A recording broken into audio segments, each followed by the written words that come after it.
नमस्कार friends, welcome back to my channel ignited world. So I hope friends आप सभी स्वस्थ होंगे, मस्त होंगे, खुश होंगे और अच्छे भी होंगे। और अगर आप मेरे पुराने वीडियोस देखे होंगे तो प्लीज़ उसे जाके लाइक कीजिए, शेयर कीजिए और सब्सक्राइब कीजिए ताकि ऐसे बहुत सारे इंटरेस्टिंग टॉपिक्स मैं आपके सामने ला सकूं और आप भी इनलाइटनमेंट हो सके। ओके, सो आज का हमारा टॉपिक थोड़ा डिफरेंट है। It's a health perspective topic.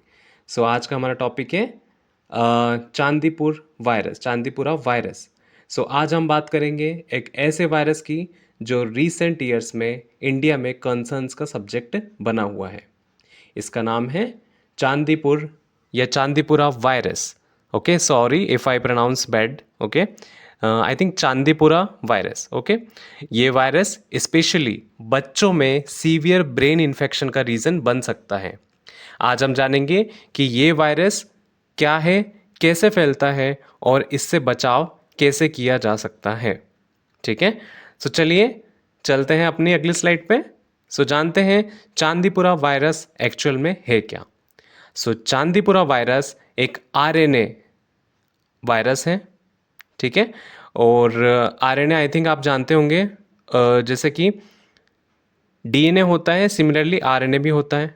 ठीक है, सो नाउ ये रेप्डोवायरिडी फैमिली का मेंबर है। Sorry if I pronounce bad. Okay, इसका नाम महाराष्ट्र के चांदीपुर विलेज या चांदीपुरा विलेज के नाम पर रखा गया था, जहां इसे पहली बार आइडेंटिफाई किया गया।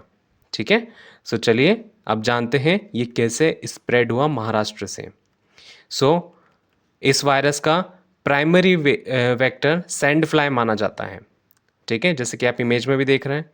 रिसर्चर्स मॉस्किटोज और टिक्स की पॉसिबल रोल पर भी स्टडी कर रहे हैं, लेकिन सबसे स्ट्रॉन्ग एविडेंस सैंड फ्लाइज के लिए है। ठीक है, so main vector is sand flies and possible role of mosquitoes and ticks is still under the scientific study. So this is about the how does it spread. So अब जानते हैं इसके risk के बारे में। So who is at risk, किसको इससे ज़्यादा रिस्क हो सकता है। सो ये डिसीज़ मोस्टली छोटे बच्चों में दिखाई गई हैं या देखी गई हैं। मॉनसून सीज़न के दौरान इसका रिस्क बढ़ सकता है। सो अभी मॉनसून सीज़न चल रहा है तो please be aware. Okay, so infected who is at risk, children under 15 years of age, rural areas जहाँ पे पुअर सैनिटेशन है या फिर जहाँ मॉनसून सीज़न है वहाँ पर इसका रिस्क ज़्यादा है। सो आइए अब देखते हैं इनके सिम्टम्स के बारे में। So initial symptoms normal fever जैसे लग सकते हैं, लेकिन कुछ केसेस में डिजीज़ रैपिडली ब्रेन को अफेक्ट कर सकती है। So it's symptoms include high fever, vomiting, headache, convulsions, Altered consciousness या एंसेफेलाइटिस। ठीक है, सो ये सब इसके क्या हैं, सिम्टम्स हैं। और दोस्तों अगर आपको मेरा वीडियो अच्छा लगा हो तो प्लीज़ इसे लाइक करें, शेयर करें ताकि लोगों तक ऐसी अवेयरनेस पर्पस वाली वीडियो पहुंच सके। ठीक है, okay, so why is it dangerous. अब ये डेंजरस क्यों है। सबसे डेंजरस बात यह है कि डिसीज़ बहुत रैपिडली प्रोग्रेस कर सकती है। So, why is it dangerous? It is dangerous because it can cause acute encephalitis syndrome, that is AES। ठीक है, जिससे क्या होगा, रैपिड प्रोग्रेशन होगा और मेडिकल इमरजेंसी भी आ सकती है। ठीक है, तो ये जैसे कि आप इमेज में देख रहे हैं, ये जो ब्रेन है इन्फ्लेमेशन का मैंने इमेज आपको शो किया है। सो अब जानते हैं इसके डायग्नोसिस पे। सो डॉक्टर सिम्टम्स के साथ लेबोरेटरी टेस्ट भी यूज़ करते हैं। ठीक है, तो डायग्नोसिस इंक्लूड्स RT-PCR जैसे कि कोविड-19 में भी हुआ था। एलिसा, एलिसा भी एक तरह से डायग्नोस्टिक टेस्ट होता है। ठीक है, लेबोरेटरी कन्फर्मेशन होगी, देन क्लिनिकल एग्जामिनेशन किया जाएगा यानी फिजिकल एग्जामिनेशन किया जाएगा, ताकि पता चल सके कि किसी को चांदीपुरा वायरस है कि नहीं। ठीक है, सो अब आते हैं इसके ट्रीटमेंट के ऊपर। सो अभी इस वायरस के लिए कोई स्पेसिफिक या कोई अवेलेबल एंटीवायरल मेडिसिन अवेलेबल नहीं है। सो ट्रीटमेंट सपोर्टिव केयर पर बेस्ड होता है। ठीक है, so treatment no specific antiviral drug, supportive care and ICU if needed, अगर ज़रूरत पड़ी तो आईसीयू में भी भर्ती करना पड़ सकता है। हाइड्रेशन इसका ट्रीटमेंट है, मतलब पानी खूब पिएं। फीवर को कंट्रोल करें, ठीक है। तो ये सब क्या है, इसके ट्रीटमेंट हो सकते हैं।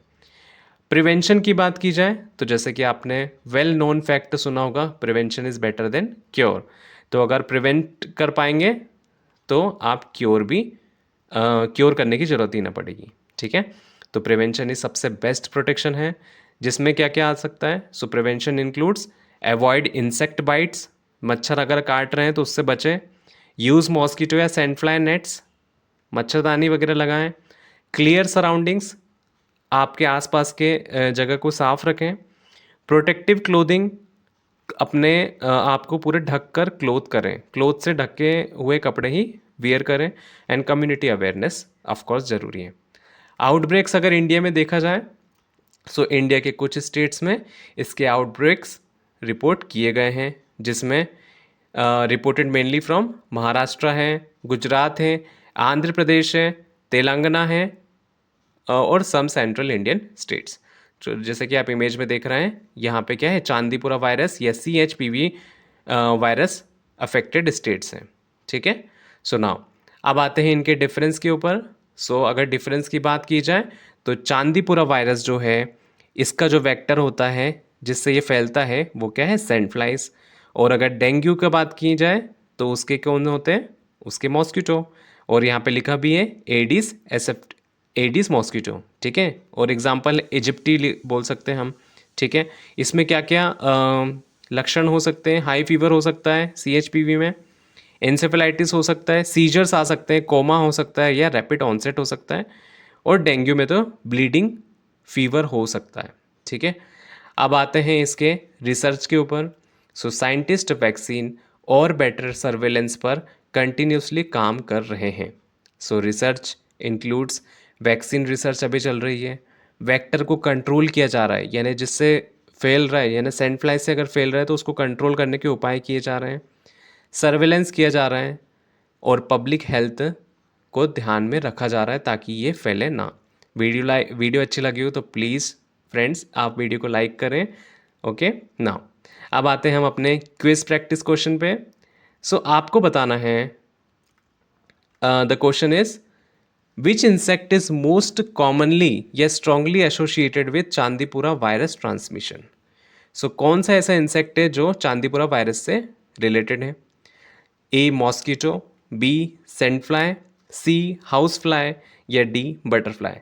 सो आपका आंसर कमेंट सेक्शन में ज़रूर बताएं, ठीक है। और अगर आपको वीडियो अच्छी लगी होगी, आई होप सो आपको अच्छी लगी ही होगी। सो अगर आपको हेल्थ और करंट अफेयर से जुड़ी इन्फॉर्मेटिव वीडियो पसंद आती हो तो वीडियो को लाइक कीजिए, कमेंट कीजिए और ऑफ कोर्स शेयर भी कीजिए। और last but not the least friend, subscribe कीजिए। मुझे सब्सक्राइब की बहुत ज़रूरत है ताकि मैं मोटिवेशन लेके और वीडियो बना सकूं, okay friends. Now thank you so much friends, I hope आप सभी हेल्दी रहें, खुश रहें, मस्त रहें और अपना ध्यान ज़रूर रखें और अपने परिवार वालों का भी। Thank you.